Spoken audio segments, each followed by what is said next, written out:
Hey everyone, I'm Erin and this is the Cardboard Republic.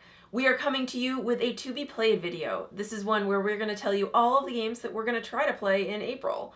Now, last month, March, we did not put out one of these videos. The month got really out of control. But we're going to go back and look at what we promised to play in February and let you know how well we did. We did pretty well, but we also kind of gave ourselves 2 months to do it. First up, we have Shadow over Westminster. We did get to play this one. Actually, we played it a few times.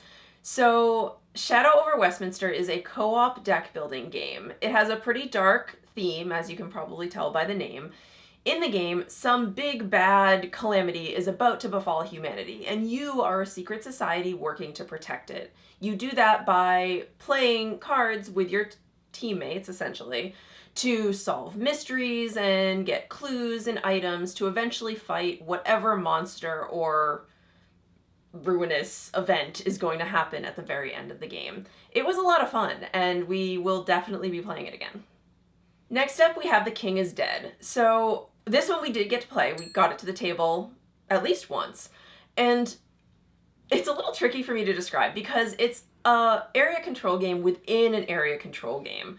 The whole premise is that the King of Britain has died, and you are trying to curry favor and take over the throne. You're not doing it directly, though. You are trying to become the favorite of one of the many factions who are, vying for control, so that ultimately at the end you have the most support, the most favor from the most powerful faction. What's tricky is that the most powerful faction is shifting each round and even numerous times within a round. So there's a lot of fluidity to the power dynamics in this game, and it was really fun to puzzle out. I liked it. And then we have Steam Time. So this one we also got to play. And Steam Time is a resource management game set on a time-traveling airship. You, as the captain of that ship, are trying to go back in time to gather resources and points, essentially. The whole thing, tons of ways to generate points. This is point salad. That is why they call these games point salad games. You are getting these little crystals that you place on your board and do all sorts of fun things with, but really the most fun thing is just getting the little crystals to place on your board. I really liked this one. It was a lot of fun to play. Not everyone in the group loved it, but we were fans. Next, Rhino Hero. This one I probably don't even really need to describe, but for those of you unfamiliar, it is a little tower building game. You put pieces of cardboard on top of each other, and at the top of it you put a little rhino figurine. You try not to knock the whole thing over. It's a dexterity game. It's mostly for 3-year-olds, and we played it like total adults and dominated. The last one that we managed to actually play was Pandemic Legacy, again, for like the 3rd decade in a row. I don't even know anymore. It feels like I've been playing this game since I was 5 years old. I love it, but at this point, I really, really, really want to set aside a game day and just like power through and finish. Pandemic Legacy then was the last game that we actually managed to play. The last game that we were supposed to play is Democracy. This is one where you're managing a political party during a campaign. We did not get it to the table. A combination of not having the right group plus being a little burnt out just on politics in general in the US right now means that we are going to put this one back on the shelf for a little while. But we'll get to it. So that's 5 out of 6 games, which is really, really good for us, unless you take into consideration that we gave ourselves 2 months instead of 1, in which case it's still really, really good for us.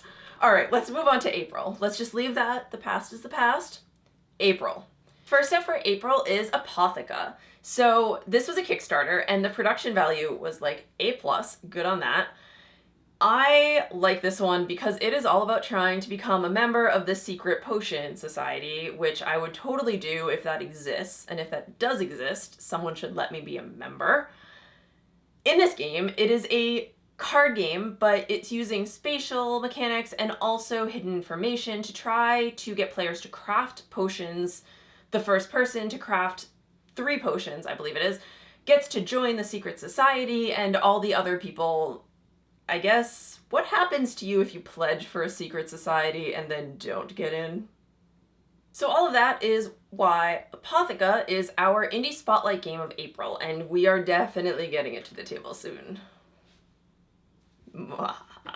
After that, we are hoping to play Above and Below. This is one that I got to try at Gen Con last year, and I know a couple other people have played full games of by now. Above and Below is divided into two parts. So the above part is a really light kind of worker placement game. The below part is an exploration game that's styled kind of on Arabian Nights, choose your own adventure, that sort of thing. I am excited to try this one again. I wasn't sure what to think after I did the demo. Demos aren't really something I'm super great at, so I really want to sit down and play this one and form like a real opinion for myself.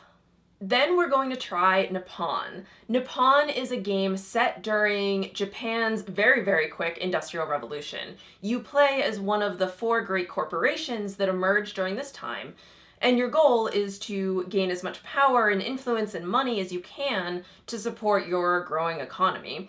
I'm excited for this one because I haven't played a game like this set in Japan before, and especially set during this time period in Japan. So I love new themes, and I love it when games are set in different regions, so I'm all over this. Then we have Odin's Ravens. This is a 2-player game. It is card laying and card manipulation. You are playing as one of Odin's ravens, racing across the countryside over all sorts of landscapes. The artwork's really pretty, but I am so bad at games like this that I'm not quite sure what I'm gonna think of it. But I'm definitely gonna give it a try. So the next portion of this video, we usually talk about a game that we have played a while back that we want to get to the table again. We are on day 649 of Pandemic Legacy, and we just need to finish. We're just going to power through to the end. So the game we have previously played that we are playing again is Pandemic Legacy. Again. For our last game, I am going to draw a card from this little deck, which I will expertly shuffle off camera because I'm bad at shuffling. Every card in this deck has a game written on it, and these are all games that we would like to review in the next month. Obviously, we can't get to all of them, so whichever card I draw is the game that is going to get a review. Let's see what it is. Okay. Castle Dice, more castles. Castle Dice, More Castles is clearly an expansion to the Castle Dice game. In the original, you are trying to build up your castle using a dice drafting mechanic. With the expansion, you have a lot more options as to what you can use your dice for. So like the different cards that you can buy with your dice, there are more of them now. I'm assuming more castles. I really did like Castle Dice. The box is awful. The box is really bad just because it is huge and for no reason, but I did like the game. So I'm excited to try the expansion, and maybe we can combine the expansion with the large base box and make that base box worth it. That's a sneak peek into our April, hopefully, our intended April. We'll see how we do, and we will report back, of course.